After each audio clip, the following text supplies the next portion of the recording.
Hola, muy buenos días. El día de hoy vamos a revisar la técnica del fileteado de pescado.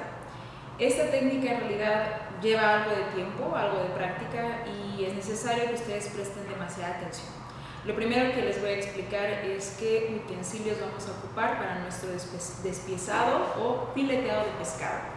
Primero considerar las tijeras. Estas tijeras finalmente nos van a servir para retirar tanto la parte de las aletas laterales y la aleta dorsal, lo que finalmente está sobre la cabeza de todo el contorno del pescado. También hay una aleta que va por la parte de abajo de la panza del pescado y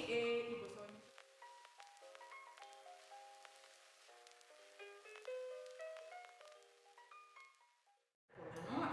En este sentido, muchas veces no tenemos tanto problema por el tipo de pescado y quizás hasta omitimos esta parte, pero en esta ocasión, o para incluso que nos sea más fácil el fileteo del pescado, pues hay que prescindir de estas partes, ¿no?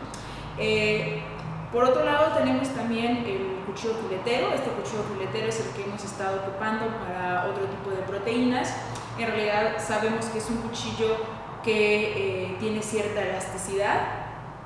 Esto nos permite que el corte sea un poco más preciso, la forma de los pescados no tiende hacia lo recto, sino que tiene cierta curvatura y es importante tener este tipo de cuchillo para hacer esos cortes. Y en tercer punto tenemos un cuchillo, que en mi caso es mi cuchillo Shun, es un cuchillo un poco más grande que la puntilla. Ustedes saben que este es mi cuchillo chef, finalmente, el que ocupo de acuerdo al tamaño de mi mano. Ustedes pueden ocupar el cuchillo chef que ustedes tengan. Este es de hecho de un tamaño, de un peso y de una estructura más pesada y que también es importante tenerla para el proceso del fileteado del pescado. Posteriormente al fileteado del pescado, lo que vamos a hacer es, o les voy a explicar a grandes rasgos cómo es que vamos a cocinar un filete de pescado, cómo evitar que se nos sobrecocine, cuáles son los puntos más importantes a considerar por el sabor del pescado. Bueno, vamos a iniciar con la aleta dorsal. Lo primero que hay que hacer es cortarla. Es importante utilizar unas tijeras bastante filosas. Tengan en cuenta que es una parte rígida del pescado y también hay algunas variedades de pescado que tienen esta parte aún más rígida. También en la parte inferior tiene una aleta que hay que cortar y que es generalmente la más complicada de cortar. De hecho, yo me apoyo un poco del cuchillo y bueno, también las laterales. Ahora lo que vamos a ver en esta parte es el fileteado del pescado, pero a una velocidad menor para que lo puedan ver a detalle. Se dan cuenta cómo el cuchillo se introduce en la parte superior donde está la aleta dorsal y baja hacia la parte de la cola. Eso me permite tener un primer corte lo más pegado al filete y a la espina dorsal, que es justamente la estructura del pescado. Posteriormente el cuchillo baja por la parte de la panza del pescado y atraviesa toda la estructura del pescado hasta llegar a la cola. Una vez que se tiene esa parte liberada, lo superior es lo más difícil. Ahora vamos a verlo más a detalle. Iniciamos por la parte superior en la espina dorsal. De la espina dorsal baja hacia la cola, una forma de segmentar el filete. El cuchillo es importante que llegue hasta la parte de abajo. Estamos hablando de la parte media del pescado, tengan esto en cuenta, no desde la cabeza. Y así poco a poco va recorriendo la mitad del cuerpo del pescado hasta llegar a la cola. Una vez que llega a la cola, podemos hacer un corte, pero antes de liberar completamente ese filete, puedo regresar a la parte superior y hacer un corte hacia la cabeza del pescado. Ahora, en esa parte, si nosotros analizamos la anatomía del pescado, no podemos bajar completamente con el cuchillo porque las espinas del pescado impiden que baje de manera completa. Entonces lo que debo de hacer es hacer un corte en diagonal del pescado.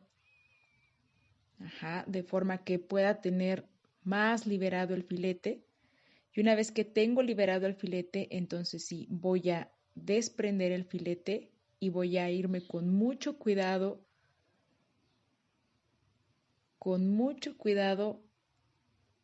desprendiendo la carne del pescado. En la carne del pescado se observa cómo voy casi al ras o prácticamente al ras de las espinas que recubren las vísceras del pescado. Esas espinas generalmente son redondas, por eso sería complicado descender de forma recta con el cuchillo filetero. Una vez que ya tengo esto más liberado y que solamente implica que el filete se desprenda completamente, puedo verificar por la parte de abajo donde es preciso un último corte y ahí observo la parte de la unión donde todavía me hace falta terminar de cortar. Introduzco el cuchillo y con cuidado voy bajando hasta liberar el filete. Esto con la intención de que el filete quede lo más intacto posible. ¿Ok? Cuando desprendemos completamente el filete, deberemos ver prácticamente que se aprovechó el máximo de carne y que el recorte que se hace entre las vísceras y las espinas que recubren las vísceras es lo más pegado posible. La piel va a ser muy importante para el desarrollo del sabor del pescado. Y nos vamos de la misma manera también por el otro lado del pescado.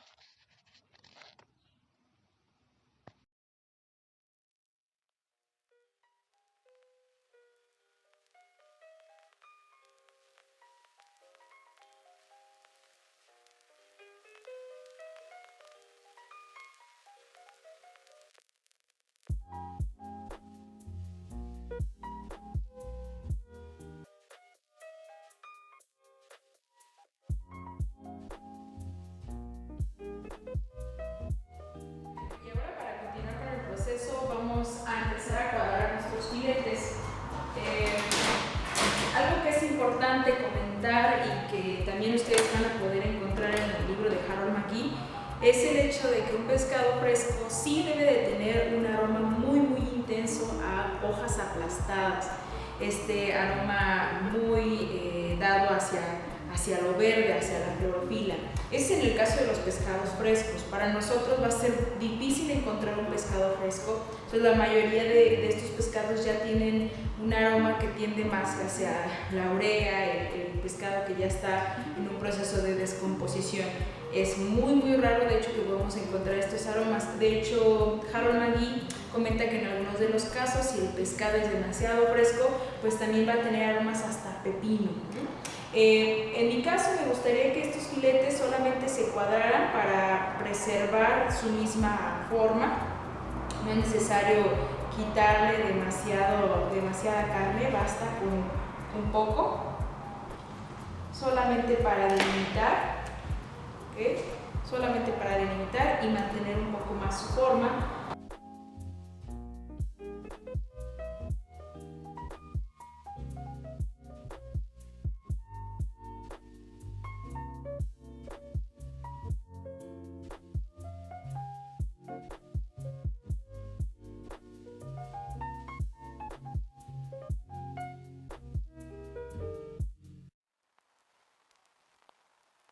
Tenemos nuestros filetes ya cuadrados, delimitados y con un cierto reposo en el que vamos a secar ligeramente la piel del pescado.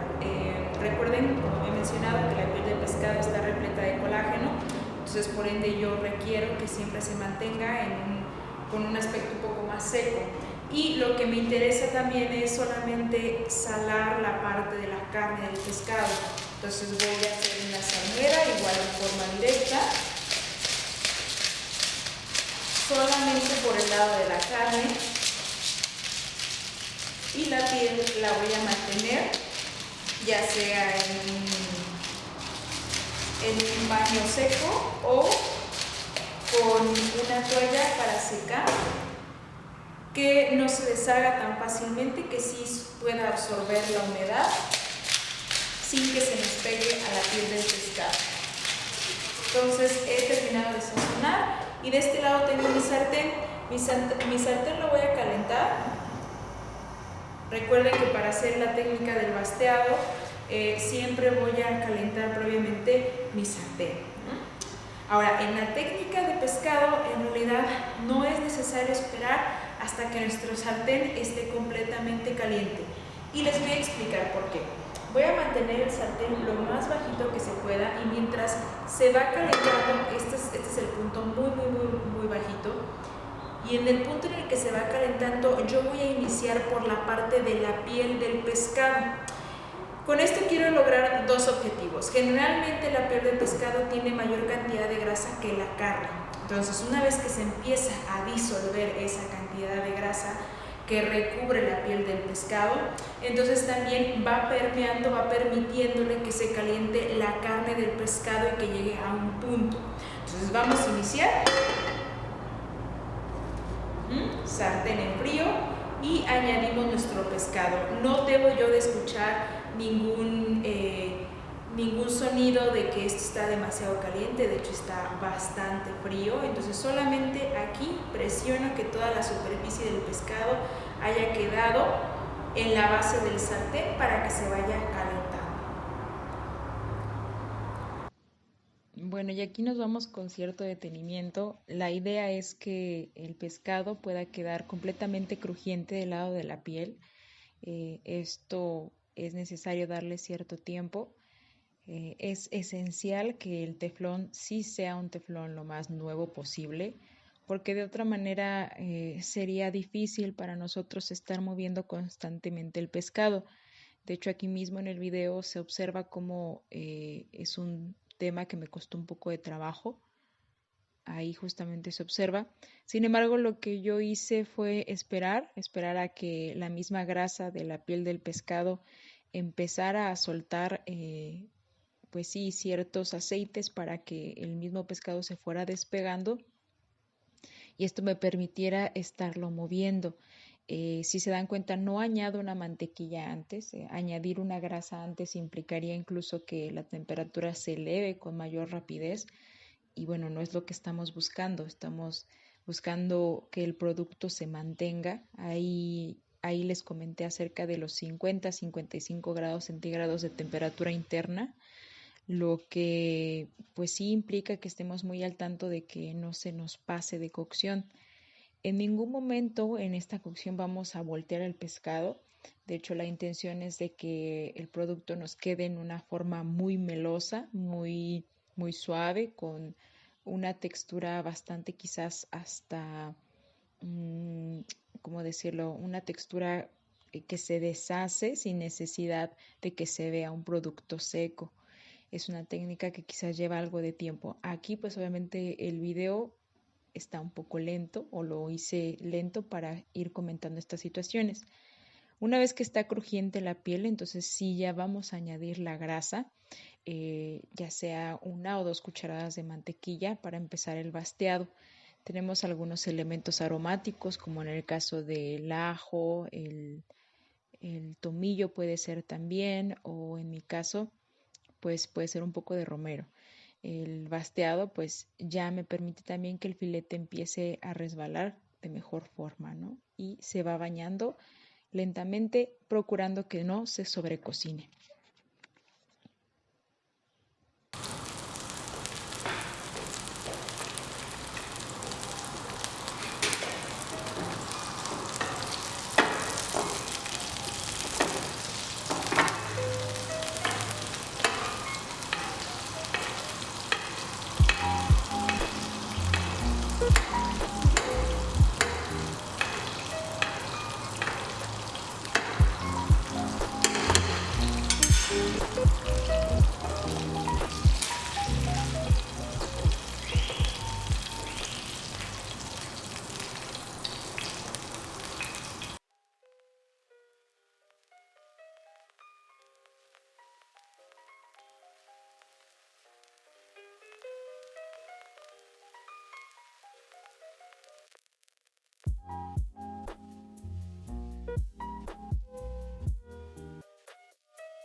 Y bueno, aquí ya tenemos nuestro producto terminado.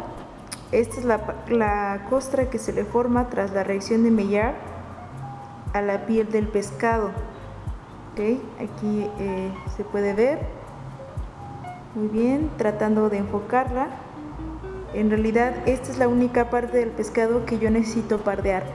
El resto del pescado no es recomendable pardearse, porque finalmente su textura cambia.